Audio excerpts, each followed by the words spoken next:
Today we will just go through the diseases, what are the occupational health related diseases, and the next day we will look into the preventive and control measures along with the legislations and acts that are in place to maintain this occupational health. So today we will just look into the diseases. So what do we mean by the occupational health?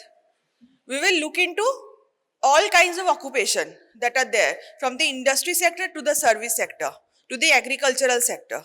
So these main three sectors are there in any country: the agricultural sector, the industry sector, and the service sector.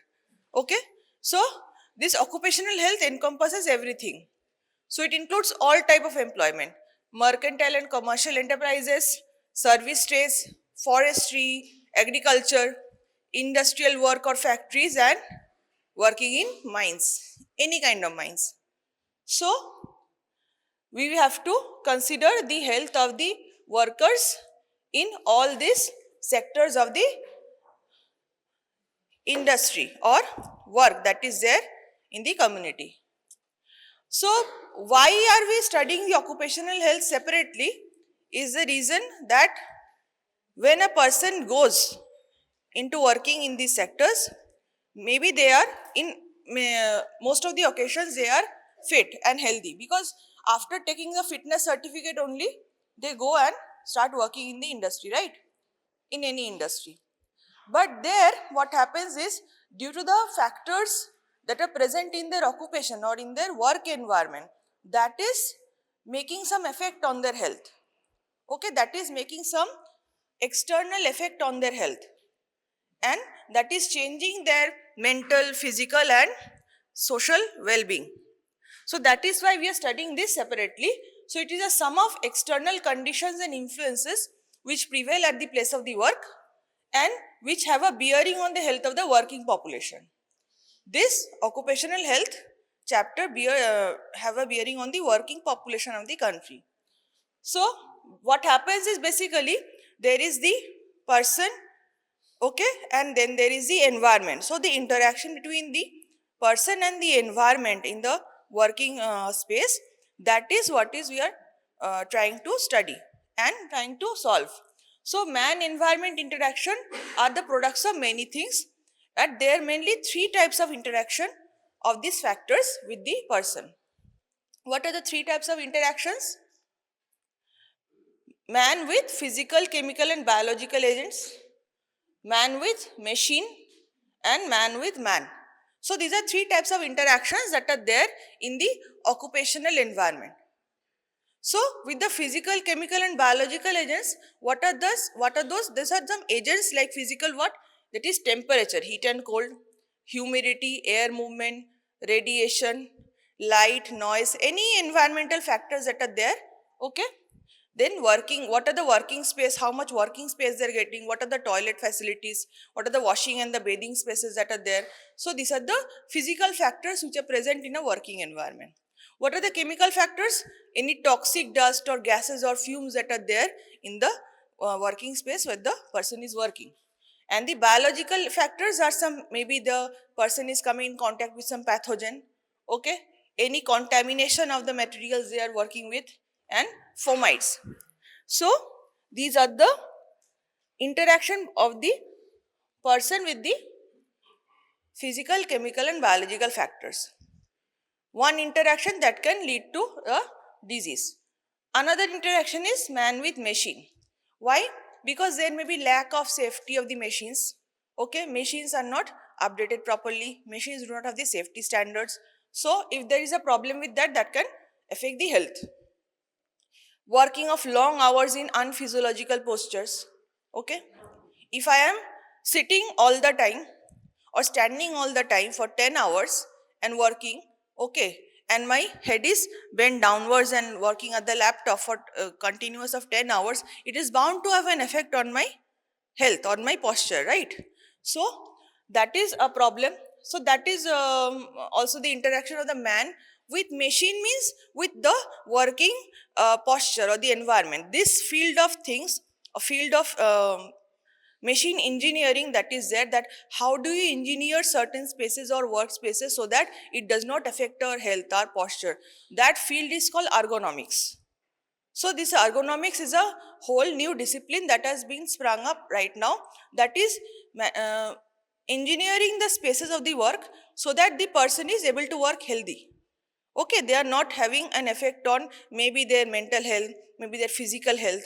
Okay, so maybe they are not taking the toxic gas and fumes because they are being provided with masks. So everything is there in the place so that the person is able to work in a healthy manner. So that is called ergonomics. So we will learn that in the next class. But basically that ergonomics has sprung up, the discipline has come in place because of all these problems due to the interactions. So the man and the machine has lack of safety in machines, working of long hours in non-physiological postures, and it can lead to fatigue, backaches, disease of the joint and muscles. Okay, it can lead to any physical manifestation, that is something might be painful in our body resulting from the long hours of work in an unphysiological posture. So that can impair the worker's health and efficiency. So the productivity of the worker will decrease over time if the person is always working in a very bad, unhealthy manner. Finally, the interaction between two person, man, that is psychosocial. Mainly the effect is psychosocial. That is a behavioral problems between two person that can also affect the health of the person in a workspace. That is work-life balance can be problematic, work stability, work stress related from any work, undue stress for a prolonged periods of time can also affect the physical and the mental health both of a person. Type and rhythm of the work, service conditions, job satisfaction, then factors in leadership, communication, security, welfare, and etc. So these are all psychosocial factors that are also in place in the working environment that can affect the health of a person. It is complementary to domestic environment. Not only if a person has a very toxic workspace and a very healthy space in the home, that is home is very, domestic lifestyle is very good, but there is a toxic workspace the person is working in, then also it affects the domestic work life as well. It also has an effect on the domestic work life. The domestic work life will have an effect on the workspace and vice versa and everything. So there is always an interaction. It is complementary to both the spaces and the lifestyles of the person. So it is important to maintain the balance between the work and the living space as well. So all these factors are there in the interpersonal interaction that can have an effect on the occupational health. Now we will learn, so what are those specific hazards? Hazards means something that is harming the health of a person, right? So what are the hazards that are found in this occupational space that can affect the health of a person?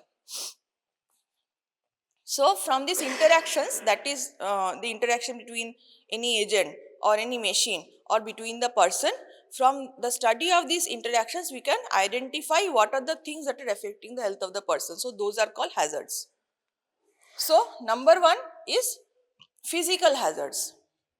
Very simple, we have already seen through it. That is physical hazards. Number one is heat. What can happen from the heat? There may be burn injury. Okay, there may be burn injury, scald injury. There may be heat cramps, heat hyperpyrexia, heat exhaustion, and heat stroke. Okay, so there is a spectrum of this, we will see in a later slide. So all this can occur from the physical hazard called heat. Source, what can result from this? That is ovens and furnaces, heat radiation in foundry, glass and steel industry. So person working in these industries are prone to heat injury. Okay. So you have to keep in mind for those persons working in those industries that they are very much prone and susceptible to heat injury. So measures have to be in place to mitigate that. Then there may be cold injury. Chilblains, hypothermia, erythrocyanosis, immersion foot, trench foot, frostbite.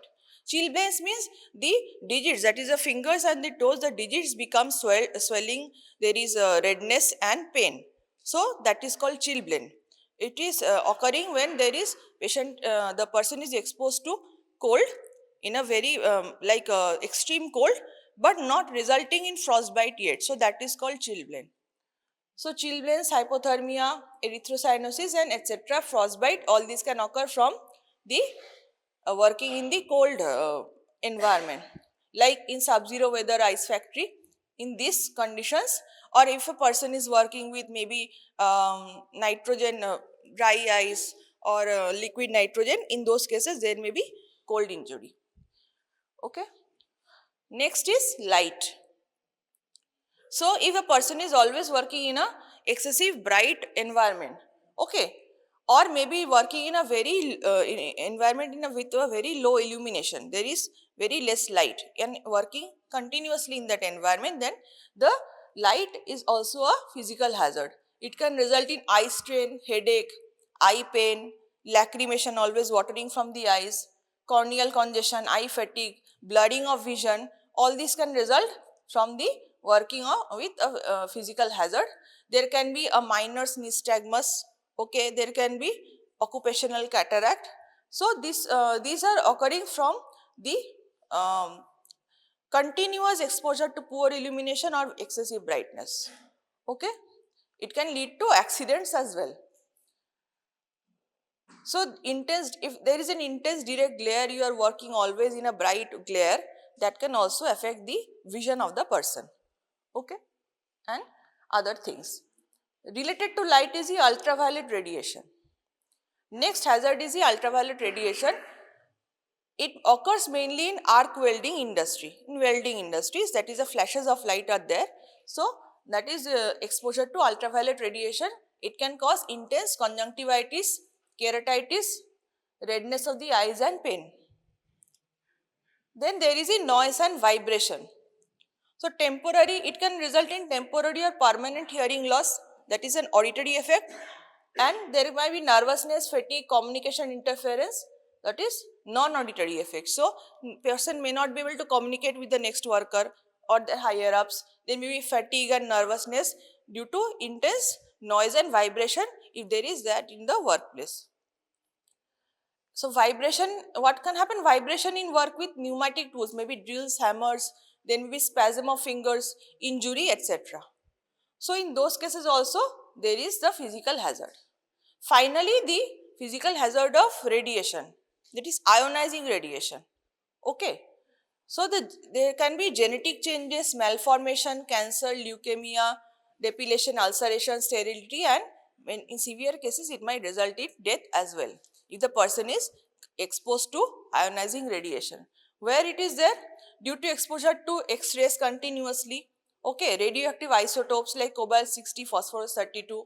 So the recommendation is 5 rem per year, that is a maximum level of exposure a person can have, maximum permissible level of occupational exposure. But if a person is exposed to greater than that continuously, then that can lead to many health problems like especially cancer, leukemia and other malformations and genetic changes as well.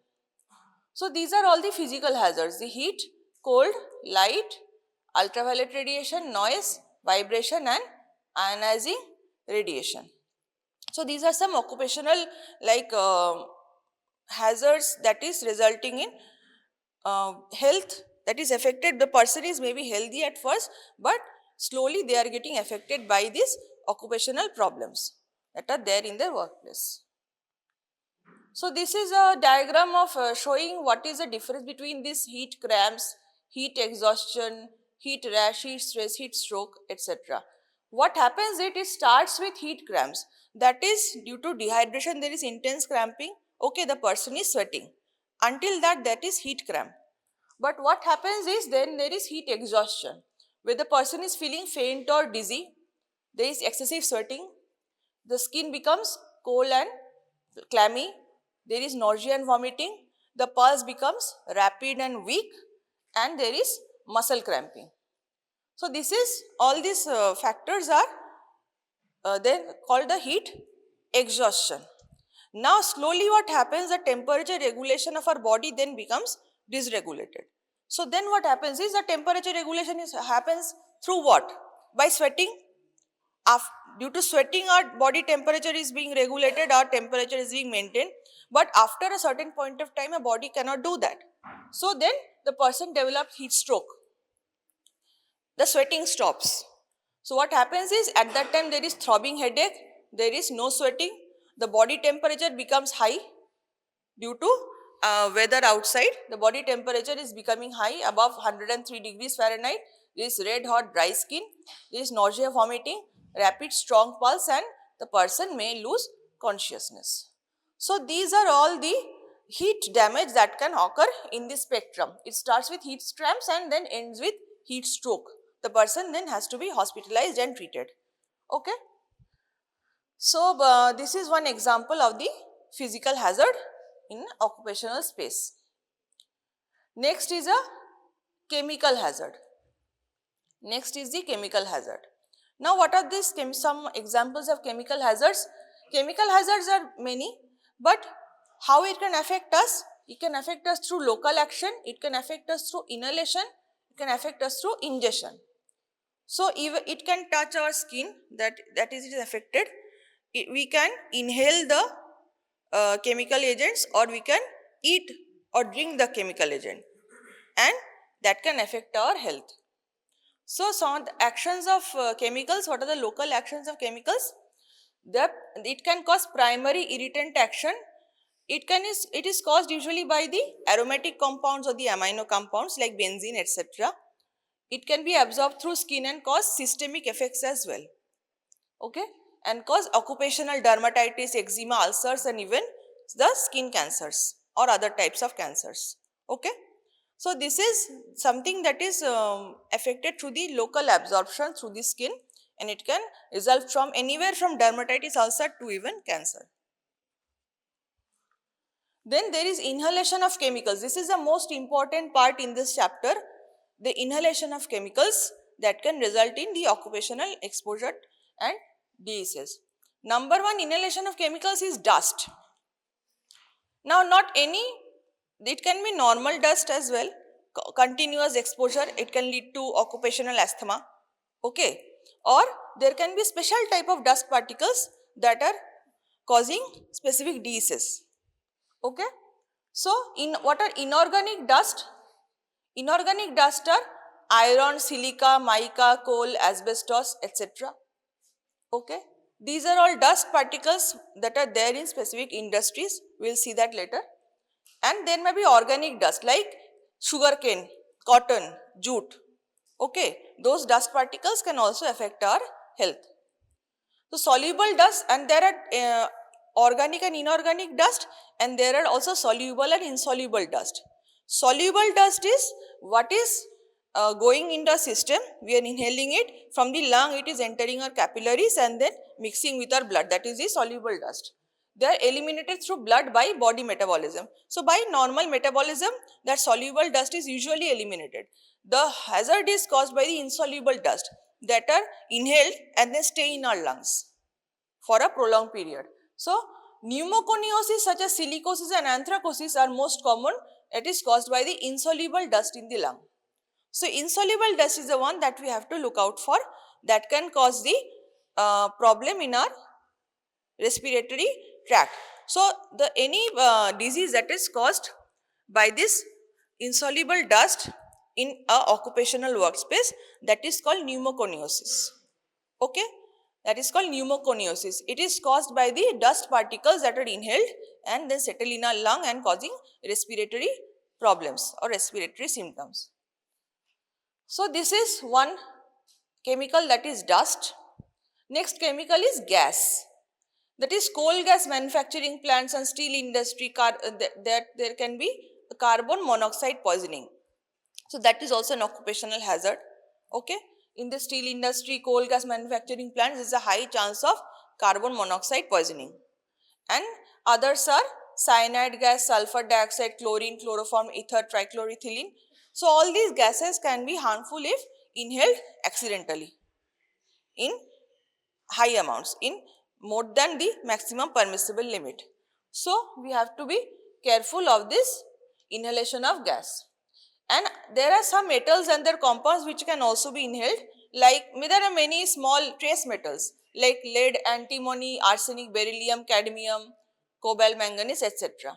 Usually these chemical intoxications respond favorably to situation of exposure and then treatment. So usually the metal poisoning, what happens is we can treat it, but it is not long lasting. But the inhalation of dust can lead to very long lasting disease. So that is more important in this case. And finally, ingestion of chemicals, again, if you there is ingestion of those metals in maybe food or water, that can also lead to this occupational hazard like arsenic, cadmium, cobalt, manganese, mercury, and etc. So they are swallowed in minute quantities through contaminated hands, foods, or cigarettes. They usually do not intoxicate and excreted through feces. But if taken in high amounts, some accidentally, then it can cause disease. Okay. So we have gone through physical hazard, chemical hazard, next is the biological hazard, that is exposure to pathogens, right? So where it can happen to the agricultural workers who are working in the agriculture sector. It can happen with working with animal products, that is hair, wool, hides, dairy factories, poultry. Or it can happen if a person is working in a biosafety laboratory. Have you heard of a biosafety laboratory or BSL? What is the use of BSL? What is a BSL or biosafety laboratory? There are 4 levels of biosafety laboratory: BSL 1, BSL 2, BSL 3, BSL 4. It is where the study of the organisms take place, and with each increasing level, there is increase in safety and measures in place. BSL 1 maybe deals with tuberculosis and such. Okay, we're studying tuberculosis in the laboratory. You have seen like people working in a hazmat suit or in a PPE and working within the glass container some diseases and petri dishes. So that is happening in a BSL laboratory. Okay, and BSL 4 is the very high contagious disease like Ebola, etc. So these are all uh, workplaces where a person can get exposed to some biological hazards. So what can spread from there? Brucellosis, leptospirosis, anthrax, hydatidosis, psittacosis, tetanus, encephalitis, fungal infections, and schistosomiasis. So these are some diseases that can occur to people who are working in these industrial sectors like agriculture and animal products and biosafety laboratory. Then fourth is the mechanical and electrical hazards. Mechanical means injury from any machine, okay, protruding and moving parts. It consists of 10% of the injury in industry sector. And electrical, it can result in burn injury. So I am showing all these symbols or logos because these are the symbols or logos that are present in those workplaces usually to warn a person that these injuries may take place. You have to be very careful of that. Okay. Finally, the fifth is the psychosocial hazards. What are some psychosocial hazards? There is a lack of job satisfaction. There is insecurity in job. Maybe the job is not permanent, that can lead to insecurity. Okay. There may be poor human relationships between the people, between the colleagues. It can lead to hostility, aggressiveness, anxiety, depression, tardiness, and even alcoholism, drug abuse. And finally, a very major problem is sickness absenteeism. We will see that later. What is that? See, these are all the psychological effects that are happening inside the person's mind. And there can be also some psychosocial hazards like fatigue, headache, pain in shoulders and neck and back. There can be peptic ulcer. There can be leading to non-communicable disease like hypertension, heart disease, and rapid aging as well. So these are psychosomatic effects. These are having a real physical effect on the body, and the psychological effects are what is happening inside the person's mental health. Okay, so both can be affected by the psychosocial hazards if there is a lack of job satisfaction, insecurity, poor human relationships, or there is always some toxic work culture going on, so that can lead to these health effects. Now we will look into the diseases caused by the hazards. First, we will go through the overview of the diseases and then we will look at certain specific diseases. So diseases caused by the hazards, that is from physical agents, what can happen? We already know from the heat there is heat hyperpyrexia, syncope, heat exhaustion, heat cramps, burns. From the cold there is strange food, frostbite, chilblains. And from the light there is in minor nystagmus, occupational cataract. From the radiation, cancer and leukemia. From the noise there is occupational deafness. Okay, from the pressure, if there is intense the person is working in an intense pressured environment, there can be air embolism, blast or explosion. Finally, burns, electrical burns and injuries and accidents can also occur from these physical agents. From the chemical agents, what can happen? That is, all these gases like CO2, then cyanide, okay, then ammonia, sulfur dioxide, carbon monoxide, there can be gas poisoning by inhalation, okay. But all these things, as you can see, these can cause specific diseases. Okay, coal dust can cause anthracosis, silica causes silicosis, asbestos causes asbestosis and lung cancer, then iron causes siderosis, sugarcane fiber causes bagasosis, that is bagasse is another name for sugarcane. Okay, so that is called bagasosis. Cotton dust is called bispinosis. Tobacco can cause tobaccosis and grain dust or hay can cause farmer's lung. So these terms you have to know. This is the most important part in this chapter. Okay, the diseases caused by certain inhalation of these dusts. Okay, all these are grouped under one disease called pneumoconiosis. Pneumoconiosis is what is affecting the lungs, right? From the word pneumo you can understand. So all these diseases are mainly affecting or starting from the lung and then affecting the body. From the biological agents, again we saw through that is brucellosis, leptospirosis, anthrax, etc. So I am not going through that again. So all these diseases can cause from biological agents. And finally some other agents like these metals can cause poisoning, especially we will look into the lead poisoning in this chapter. Then there is occupational cancer, can affect mostly the skin, lungs and bladder. These are the most common cancers that are there from the occupational hazard, that is skin, lung and bladder. Occupational dermatosis resulting in dermatitis, eczema, and then there are diseases of psychological origin like industrial neurosis, peptic ulcer, hypertension, heart disease and behavioral changes in the person.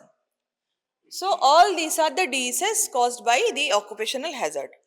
So first we have the physical agent, then the chemical agent, the biological agents and finally these all other agents. These are the diseases that can occur from the industrial or occupational hazards. Let's go through pneumoconiosis first.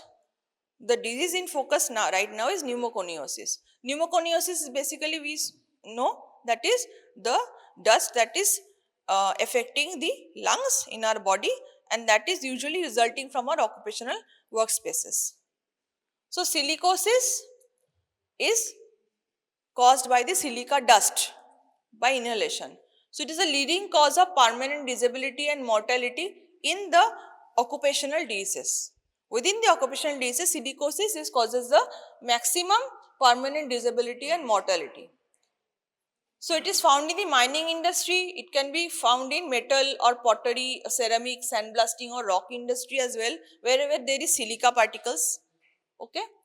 What are the symptoms caused by it? It can cause cough, irritation and cough, dyspnea, breathing difficulty and pain in the chest. Okay. So there are some respiratory symptoms that are occurring from silicosis.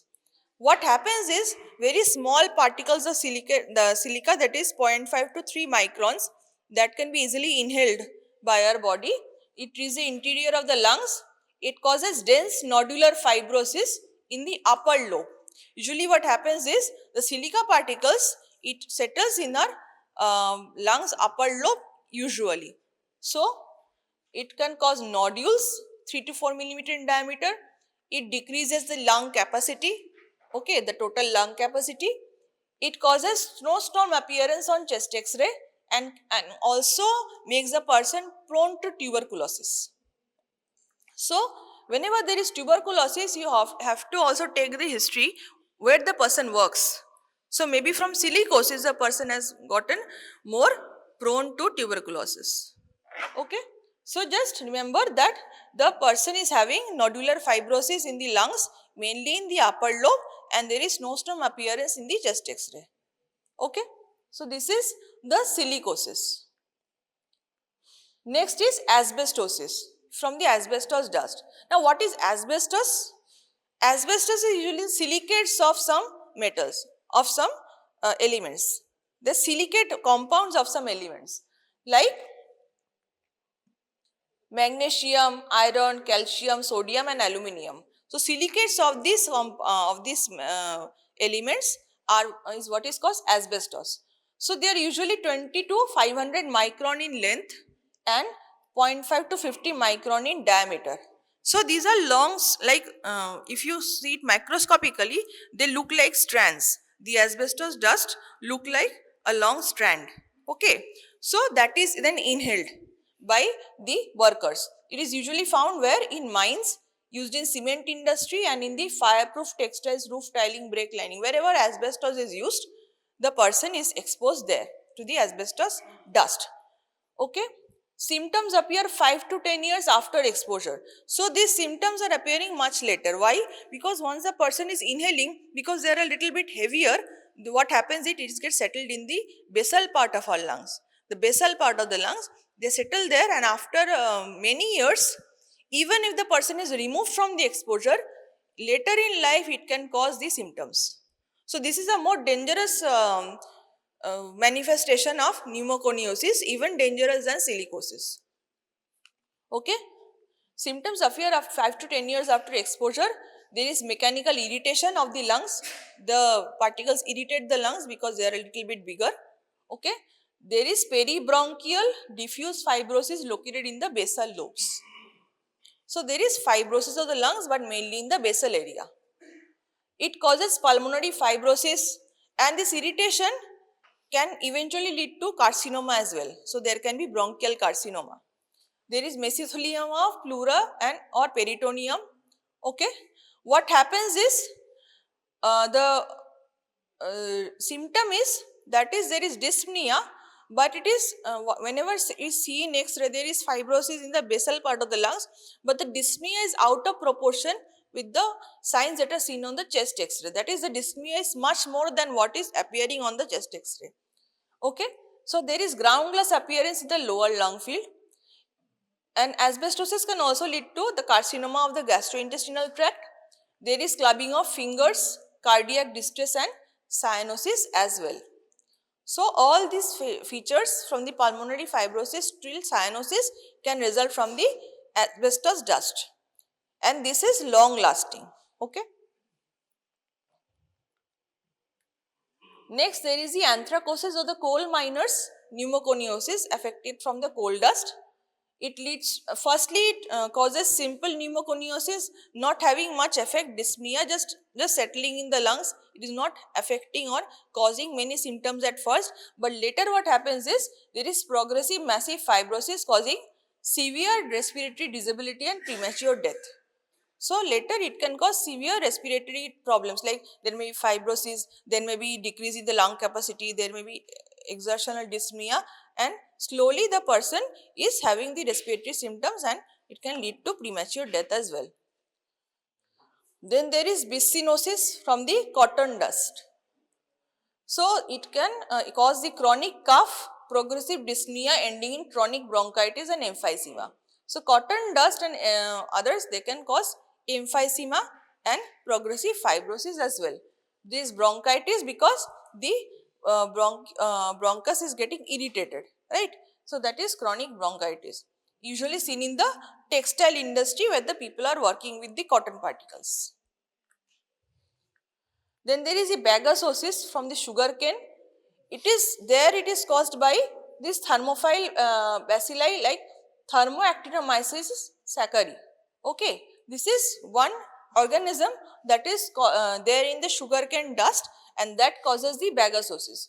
It leads to breathlessness, cough, hemoptysis, then there is fever, okay, diffuse bronchiolitis leading to then fibrosis, emphysema and bronchiectasis. So all this can happen in the with the sugarcane dust or bagasosis. And finally, the farmer's lung, it is caused by the hay or the grain dust.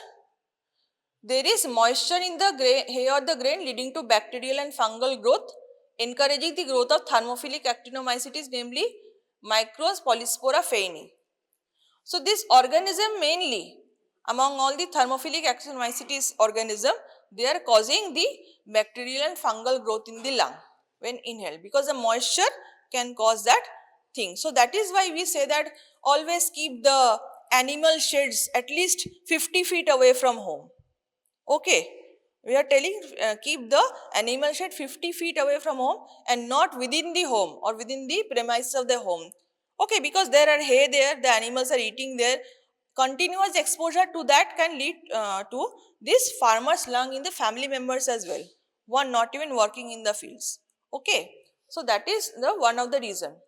And then there is the general and respiratory symptoms, pulmonary fibrosis or and core pulmonale can also occur from this farmer's lung. So this is a whole group of diseases, the 6 main diseases in the pneumoconiosis that you have to remember.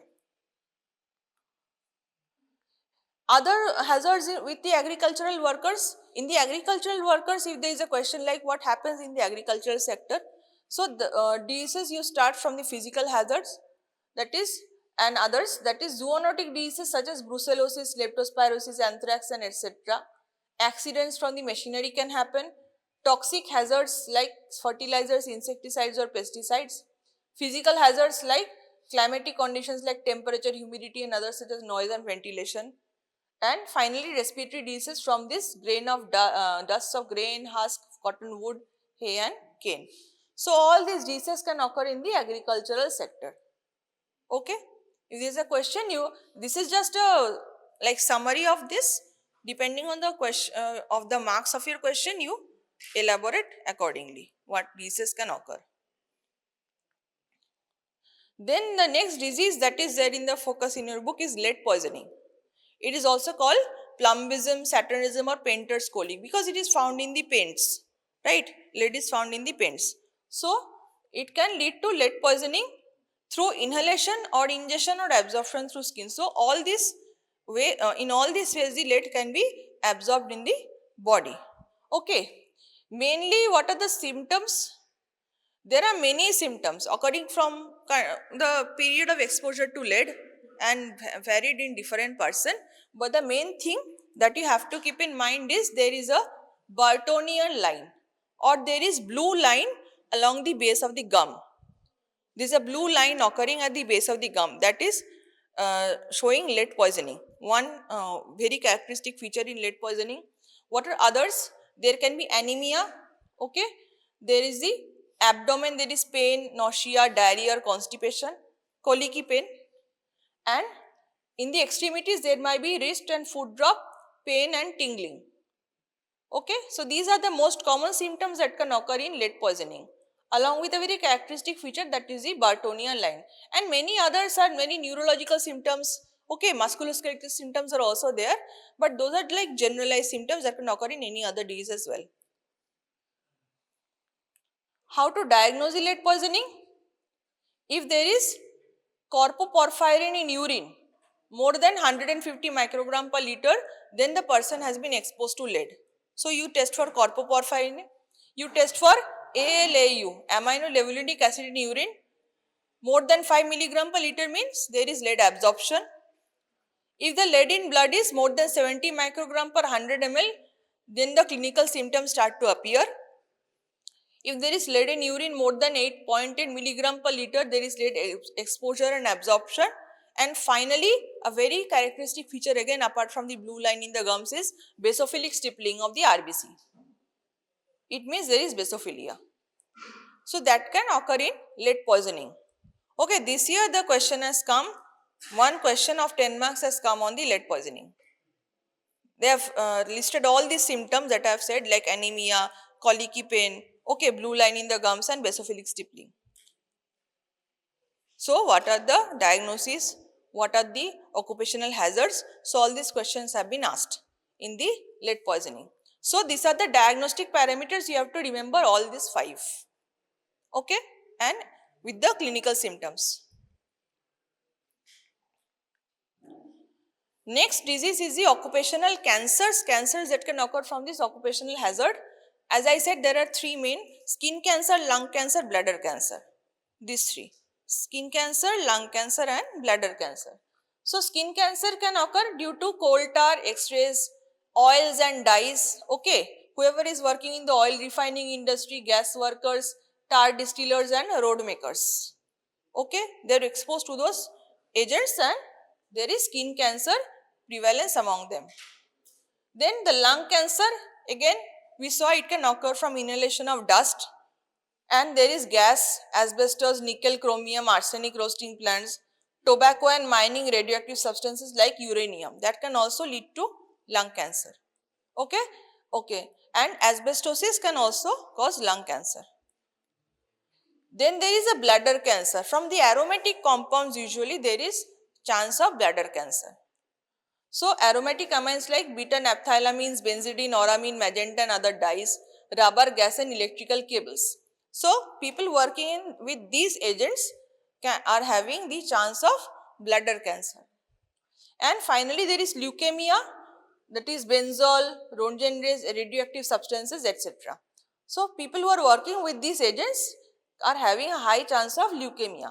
Usually what happens is cancer does not occur suddenly, it occurs after prolonged exposure, at least 10 to 25 years, okay, and may develop even after cessation of that agent. And finally this tumor, whatever agent is having that cancer, usually the tumor or the cancer is occurring in the same consistent location. That is, if there is one tumor that is causing the bladder cancer in a specific region of the bladder, that compound, for example the aromatic compound, will cause bladder cancer in that same location consistently in most of the patients. So that is how we identify that okay, maybe the cancer has occurred due to some occupational exposure. Okay, so there is a consistency in the occurrence of the tumors. Then there is occupational dermatitis, like whatever is causing dermatitis, eczema, acids, alkalis, dyes, solvents causing dermatitis, and then maybe allergic dermatitis as well. And then there is the radiation hazards. Radiation hazards mean radium in the radioactive paints, X-rays in medicine industry, infrared rays from the welding, glass blowing, foundry work, heating and drying of painted and lacquered objects, all can cause the radiation damage in the workers. And the final thing that is there, disease, that is not disease per se, but the result of occupational hazard is sickness absenteeism. This is also a very important short note, sickness absenteeism. Now, to understand why I am calling it sickness absenteeism, what is sickness? Sickness is not the same as illness. Okay. What is disease? Disease is basically whatever is happening inside the body objectively, that is diagnosed, that is called disease of the person. Illness is the personal perception of the unwellness. If I am perceiving that I am unwell, I am feeling ill, so that is called illness. But sickness is different from illness. Is whenever you are writing a certificate as a doctor, you are writing the person is having the sickness leave, or the person is sick and cannot perform this and this duty from this date to this date, right? That is what we write. So sickness is attached to the inability of the person to perform that particular job or the role. That is called sickness. So it is a perception of the not performing the job because of a certain disease. So it is derived from the concept of sick role, a role that carries certain privileges as well as obligations. So sickness is related to the job of the person. So whatever if a person is being absent from the job due to a person's inability to perform that role, that is called sickness absenteeism. Now sickness absenteeism does not always mean that the person is actually having a disease. Okay, if the person is unable to perform a certain role in their job, that means there might be many factors. Person might have to go somewhere else for particular 2-3 days and they might not be able to perform that job. That is, you might be going to a holiday, you might be going to a relative's wedding. Okay, that is also grouped under sickness absenteeism, means the person is not able to perform the job, or the person is giving sick leave to not perform that job for a particular few days. So this is leading to a serious health problem with cost repercussions, because everything is grouped under now sickness absenteeism. So there is a cost repercussion, means there is a loss of money in the industry, in productivity. It can measure the state of the worker's health, their physical, mental and social well-being. So by sickness absenteeism, you can have a measure in a particular industry at how much percentage of people are getting absent from the job regularly, and from there we can understand how the workers are in that industry and how the industry is performing as well.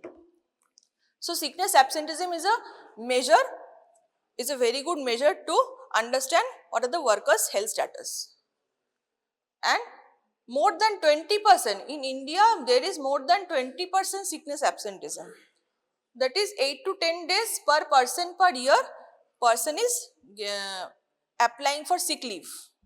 Okay, due to economic causes, because a person is entitled to sick leave with pay, that is, I can have medical benefit, I have this much days in the year, I can get leave for sickness. So the person will apply this leave even if they are not sick. Okay, even if they are not sick, they will apply for leave because they are entitled to sick leave with pay. There may be social causes like social and family obligations, sowing and harvest season, medical causes, occupational accidents and other hazards, and non-occupational causes as well. Maybe the person, apart from the industry, in their personal life they are having the nutritional disorder, alcoholism, drug abuse. For that they are applying for sick leave. So if a person is applying for sick leave in majority of the industries, does not mean that the person is actually sick. There may be many other factors for which they are applying for the sick leave. So this is called sickness absenteeism. But the more high the sickness absenteeism is in any industry, it means that that industry is underperforming. Okay, if the person working in the industry is actually applying leave due to the actual disease or occupational health factors, then that is okay. But person is having the sick leave for all these different factors, so that is affecting the productivity of this industry. So this is what sickness absenteeism is all about. Okay.